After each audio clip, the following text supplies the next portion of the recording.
Guys, this is Gajanan so.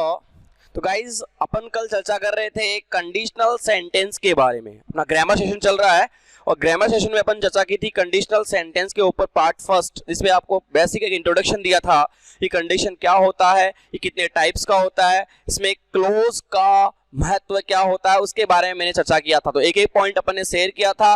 Part जो second है उसमें हम एक एक कंडीशन को आप लेने वाले हैं। वैसे कंडीशन सेंटेंस 3 होते हैं, जीरो को शामिल किया जाए तो ये 4 होंगे। तो अपन जीरो से स्टार्ट करने वाले हैं और एग्जाम में क्वेश्चन कैसे आने वाले हैं वो भी देखेंगे। और लास्ट एक वीडियो पूरा फुल एक्सरसाइज का बनेगा, वहां पे अपन फुल एक्सरसाइज भी कर लेंगे जिससे आप कोई डाउट ना रहे। तो हमारा यही है कि जितना हो सके उतना कंटेंट्स आपको दिया जाए, बस जुड़े रहे इस प्लेटफॉर्म पे हमारे साथ। ओके, तो चलो आज कुछ अच्छा सीखते हैं आपके साथ। तो यहां मैं स्टार्ट करने वाला हूं, अपना टॉपिक था कंडीशनल सेंटेंस। तो गाइस, अपना टॉपिक क्या था भाई? कंडीशनल सेंटेंसेस, शर्त सूचक वाक्य। टॉपिक का नाम था अपना शर्त सूचक वाक्य। तो यहां पे हम एक एक पॉइंट को आपके साथ शेयर करूंगा और डिस्कस करूंगा। ओके, तो कंडीशनल सेंटेंस है, उसमें अपन पढ़ने वाले हैं जीरो कंडीशन। क्या पढ़ने वाले बच्चे? Zero condition. जीरो कंडीशन जहां कोई शर्त ही नहीं लगती, जिसपे आप शर्त नहीं लगा सकते। जैसे आप शर्त नहीं लगा सकते सूर्य पूर्व में उगता है, उसको आप पश्चिम में नहीं लगा सकते कि मेरी शर्त है कि कल मैं उसको पश्चिम में उगा दूंगा। ऐसा कुछ भी नहीं है। वो राइज पूर्व में होगा, ईस्ट में राइज होगा तो आप उसको ईस्ट में ही बोलोगे। That's a fact. ये फैक्ट है और ट्रू फैक्ट है। जहां पे अपनी नहीं चलती, कंडीशन नहीं लगती, उसे कहेंगे हम जीरो कंडीशन। इसके भी कुछ रूल्स है कि भाई इसका भी कुछ एक फंडामेंटल है, उसके आधार पे ये वर्क करता है। तो जीरो कंडीशन कब लगाओगे, इस बात को आपको समझना है। जब सेंटेंस में क्या हो, साइंटिफिक फैक्ट आए बच्चे। क्या मैंने कहा? मेरे साथ आपको बोलना पड़ेगा, रिपीट करते रहिए बस बार बार।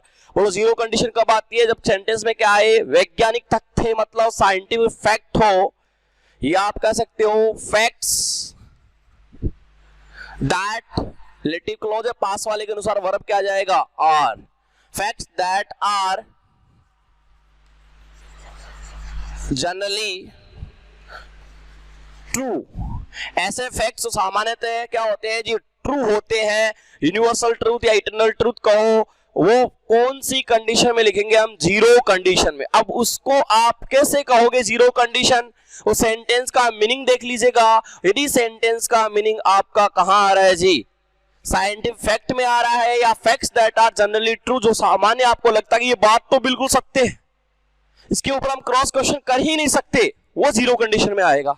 जैसे मान लीजिएगा अपन यहाँ पे एग्जांपल पढ़ेंगे, उससे पहले हम इसको एक फॉर्मूला है या आप कहो स्ट्रक्चर है, वो मैं आपको बता देता हूं। उसके बाद में हम क्वेश्चन करना स्टार्ट करेंगे। ओके बच्चे, तो मैंने यहाँ पे लिखा इफ।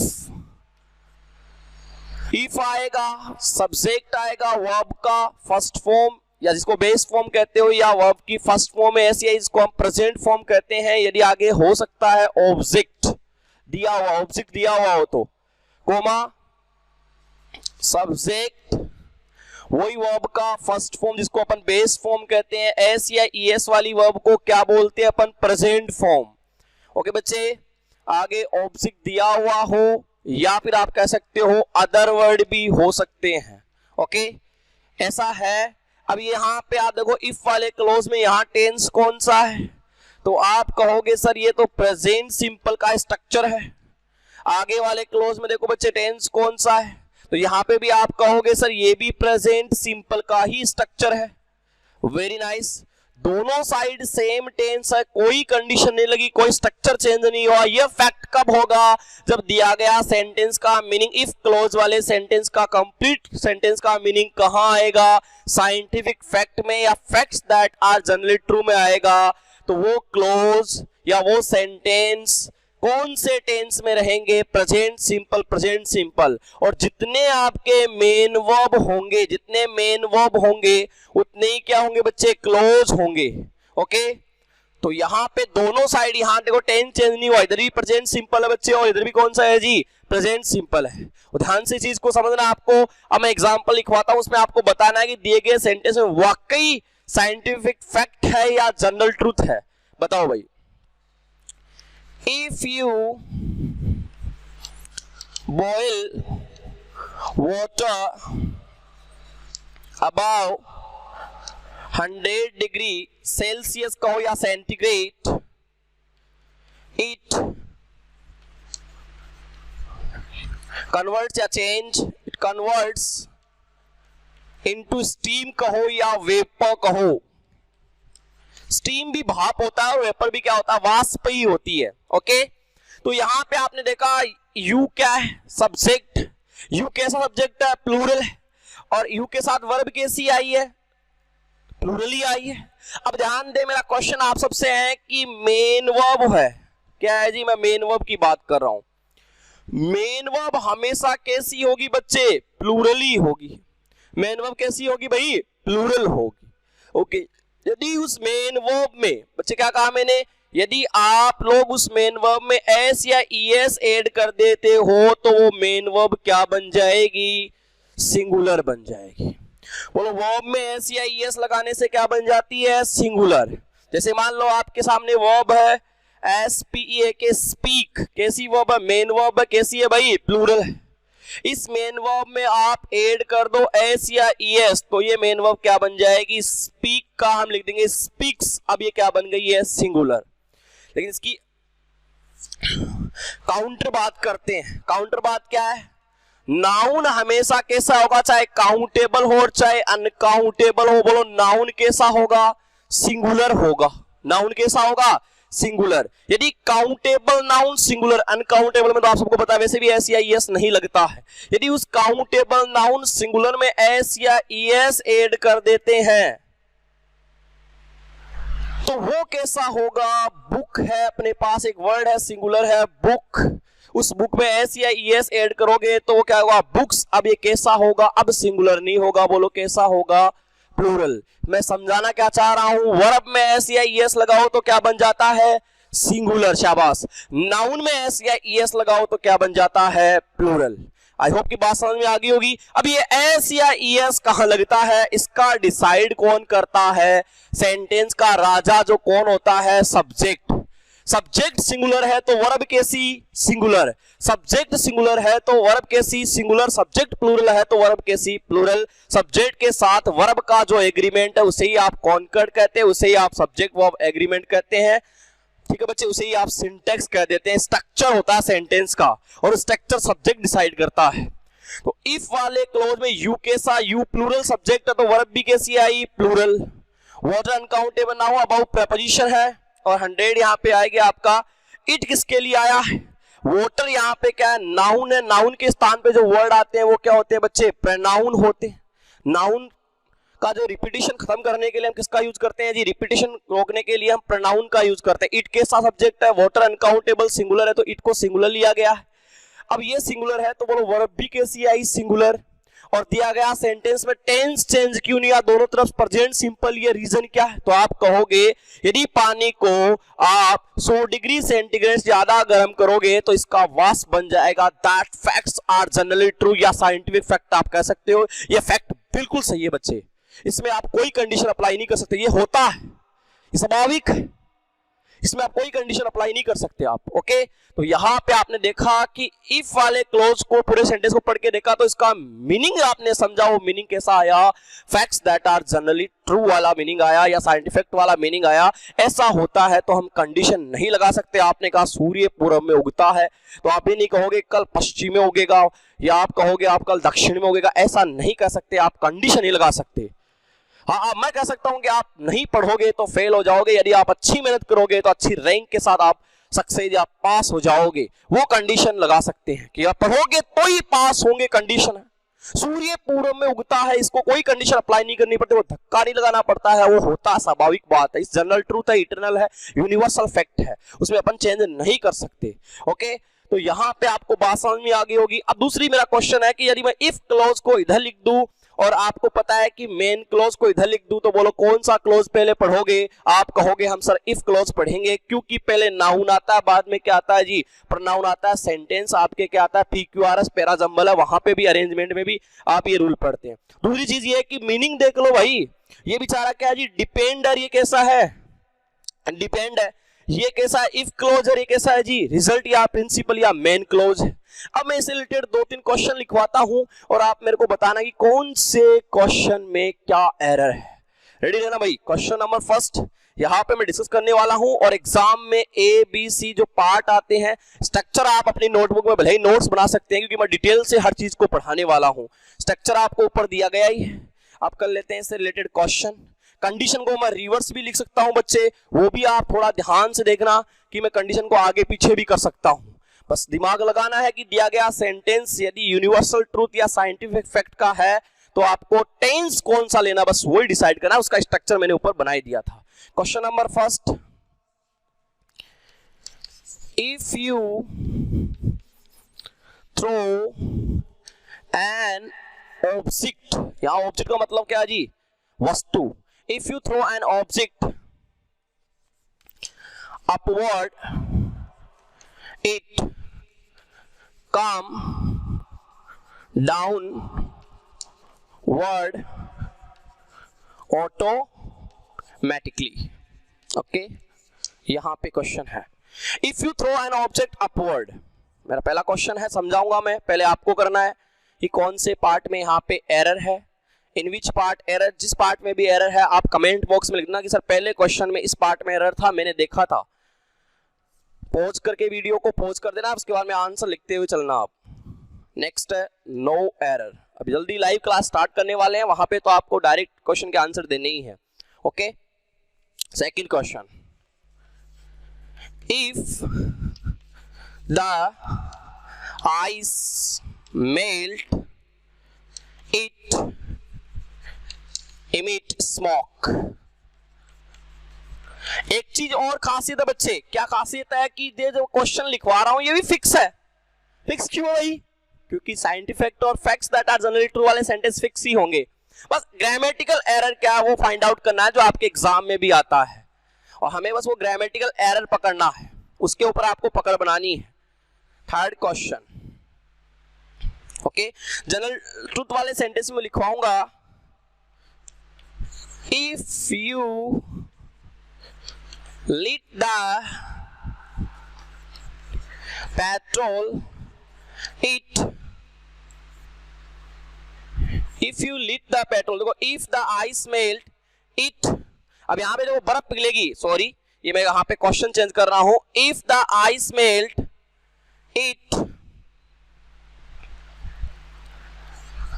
सॉरी भाई, change into water।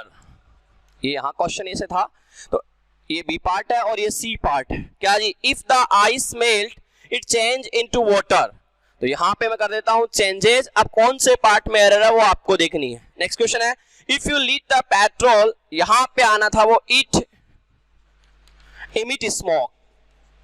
थोड़ी सी मिसअंडरस्टैंडिंग हो जाती है, वो आप समझ ही सकते हो कि मैं यहां पे एरर का बढ़िया सा एक सेशन लेके आऊंगा। एक्सरसाइज सेशन बहुत अच्छा रहेगा, हर एग्जाम में आए हुए क्वेश्चन अपन डिस्कस करेंगे और बहुत कुछ सीखने वाले हैं। बस आपका साथ और सपोर्ट चाहिए और कुछ नहीं चाहिए हमें। Okay, next question, if you work 12 hours every day, ध्यान देना बच्चे, if you work 12 hours every day you gets tired. Okay,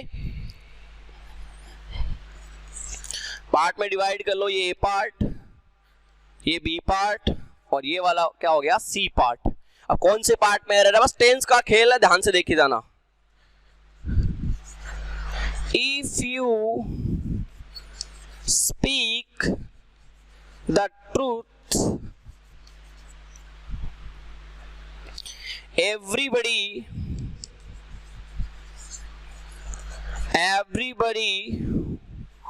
will appreciate you। यहां पे भी आपको बताना है कि कौन से पार्ट में एरर है। ओके बच्चे, ध्यान से देखिए क्वेश्चन को, और in which part error find out करना है। स्पॉटिंग एरर के क्वेश्चंस आते हैं और यहां से अपन को सीखना है कि कौन से पार्ट में क्या गलती है। नो एरर भी हो सकता है यदि आपका सेंटेंस करेक्ट है तो। बाकी बहुत सारे क्वेश्चन अपन यहाँ करने वाले हैं। आई होप कि आपने सारे क्वेश्चन कर लिए होंगे। एक एक क्वेश्चन को देखते हैं कि आपका सही है या गलत हुआ है। देखिएगा, इफ यू थ्रो, आपने देखा यदि किसी वस्तु को, एन ऑब्जेक्ट वस्तु होती है, यदि किसी वस्तु को अपवर्ड ऊपर फेंकोगे तो इट कम डाउनवर्ड ऑटोमेटिकली, मतलब ये स्वतः ही नीचे आ जाएगी। किसी वस्तु को ऊपर फेंकोगे तो ये स्वतः ही नीचे आएगी। इट्स न्यूटन नियम। अब आप कहोगे सर यहाँ पे ऊपर कोई बैठा है कैच कर ले तो वो यार अलग बात है, आप तो रूल को ब्रेक कर रहे हैं। ऐसा कुछ भी नहीं है। जनरल ट्रूथ की बात, सामान्य क्या होता है, अपवाद नहीं करा, एक्सेप्शन नहीं करा, ऊपर बेटा कैच कर ले, ऐसा नहीं है। सामान्य क्या करते, किसी वस्तु को ऊपर फेंकोगे तो क्या आएगी, ये नीचे आएगी। ओके, इस न्यूटन नियम, इट्स साइंटिफिक फैक्ट। और साइंटिफिक फैक्ट का यदि सेंटेंस कंडीशन में हो तो बोलो दोनों तरफ कौन सा टेंस आएगा, शाबाश, प्रेजेंट सिंपल। अब एग्रीमेंट कर लो, सब्जेक्ट वर्ब का एग्रीमेंट करके देख लो बस। यू प्लूरल, वर्ब प्लूरल, बिल्कुल right, A part correct. Okay, an object, article भी सही है। हम सिर्फ यहाँ कंडीशन पढ़ रहे हैं, आर्टिकल पढ़ेंगे तो आर्टिकल की मिस्टेक के बारे में जानेंगे। ओके, अब देखो भाई, यदि किसी वस्तु को, इस वस्तु के लिए यहाँ पे प्रोनाउन क्या आया बच्चे, इट आया।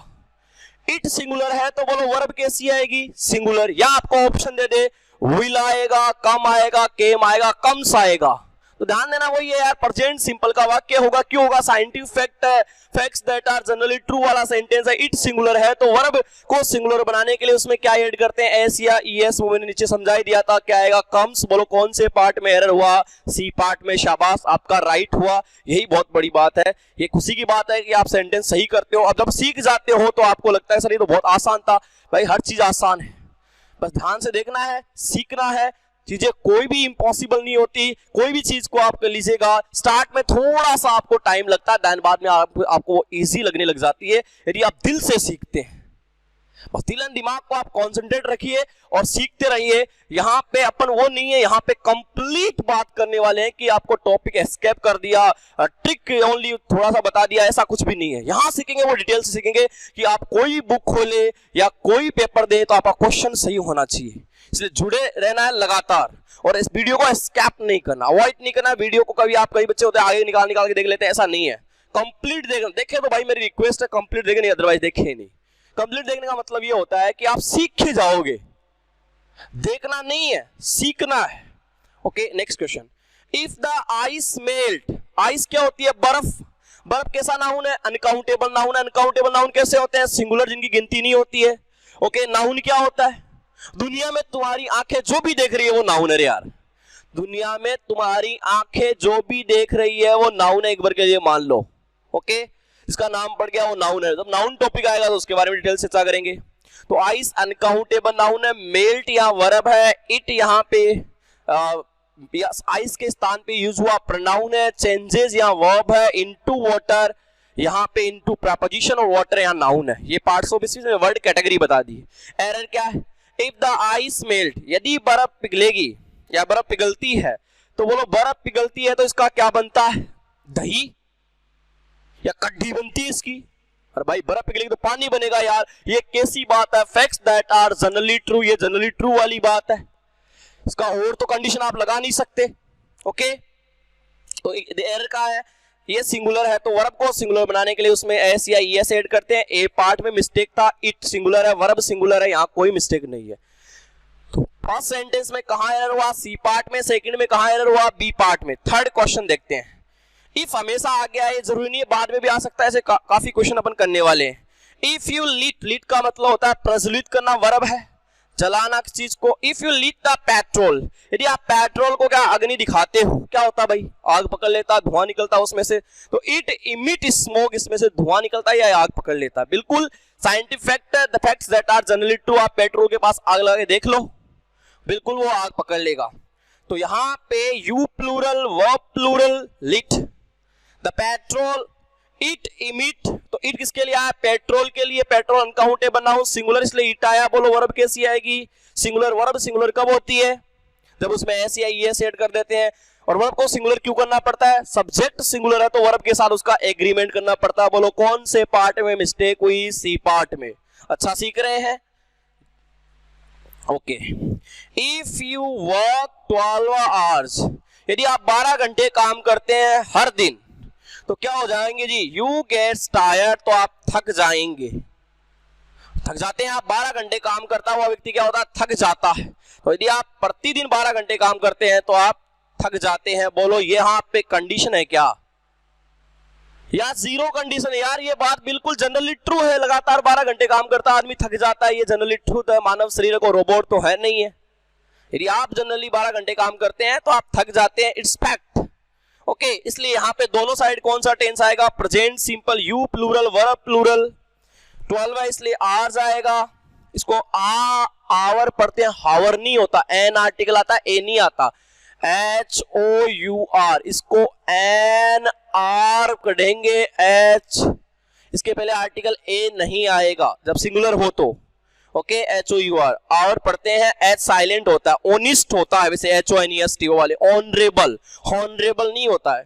If you work 12 hours every day you gets tired, you plural है तो वर्ब भी कैसी आएगी, प्लूरल। और वर्ब प्लूरल कब आती है, जब उसमें एस या ईएस ऐड नहीं होता है, तो वो लोग गेट आएगा, गेट्स, गेट आएगा सर। तो यहाँ पे भी कौन से पार्ट में एरर हुआ, सी पार्ट में। Next question, if you speak the truth, यदि तुम सत्य बोलते हो, वो क्या होता है, एवरीबडी, प्रत्येक आदमी। प्रत्येक आदमी क्या करता है जी, सॉरी, EVRBODY, प्रत्येक आदमी, इसको बॉडी नहीं पढ़ते, बड़ी पढ़ेंगे। क्या पढ़ेंगे, बड़ी पढ़ेंगे। तो प्रत्येक आदमी विल एप्रिशिएट यू, प्रत्येक आदमी आपकी सराहना करता है। यदि आप सत्य बोलते तो हर आदमी आपकी तारीफ करता है, सराहना करता है। सही बात है, facts that are generally true वाली फैक्ट है। ओके, तो if you speak the truth everybody, इसको बॉडी नहीं पढ़ेंगे, एवरीबडी। अब देखो जी, आप इंडेफिनिट प्रोनाउन पढ़ते हो, ये कितने होते हैं, 12 होते हैं। कितने होते हैं भाई, 12 होते हैं।